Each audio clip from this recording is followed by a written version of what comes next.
Okay, I'm going to show you how ionic compounds are formed via the transfer of electrons. So let's take a simple example to start. Let's look at sodium and chlorine. Now this is also helpful because we know just from experience the formula of the compound that's created. Okay, so sodium and chlorine. So we know that sodium has one valence electron, right? We know this because it's in group 1. So we're going to draw what's called a Lewis dot structure. So that means that we're just going to draw one dot on the outside of the sodium atom, okay? Now chlorine has 7 valence electrons, and we know that because chlorine is in group 17. So we're going to draw 7 dots around the outside. 3, 4, 5, 6, 7. Now, an atom can have 8 valence electrons, so we would put 2 on each side. Okay, but chlorine only has 7. Now, we know that atoms are most stable when they have 8 valence electrons, like the noble gases. So we also know from the last unit that metals lose electrons easily because they have low ionization energy. And nonmetals gain electrons easily because they have high electronegativity. So what does that mean?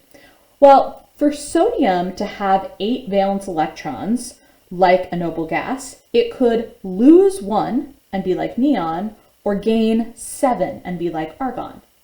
Since it has such low ionization energy, it's going to lose 1.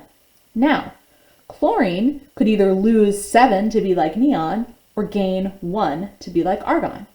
Since it has high electronegativity, it's going to gain. So these two are really a perfect match. Sodium transfers its electron to chlorine. And when that happens, sodium has lost 1 electron. So now we've created a sodium ion with a positive charge and a chloride ion with a negative charge.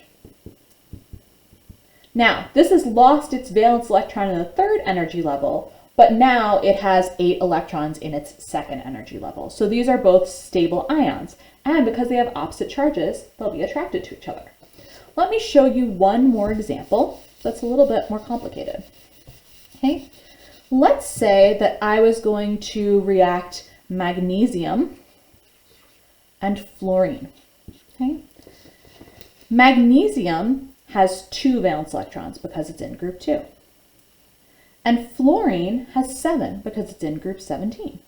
Okay, so remember that nonmetals are going to gain and metals are going to lose. So magnesium used to lose 2 electrons. So the first electron can be transferred to the fluorine.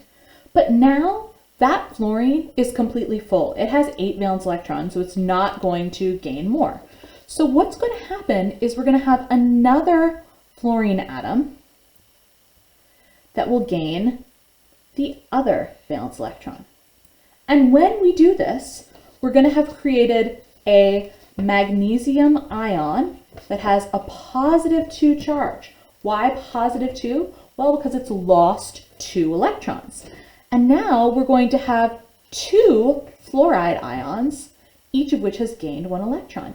Now I want you to look at this carefully and notice that the total charge adds up to 0.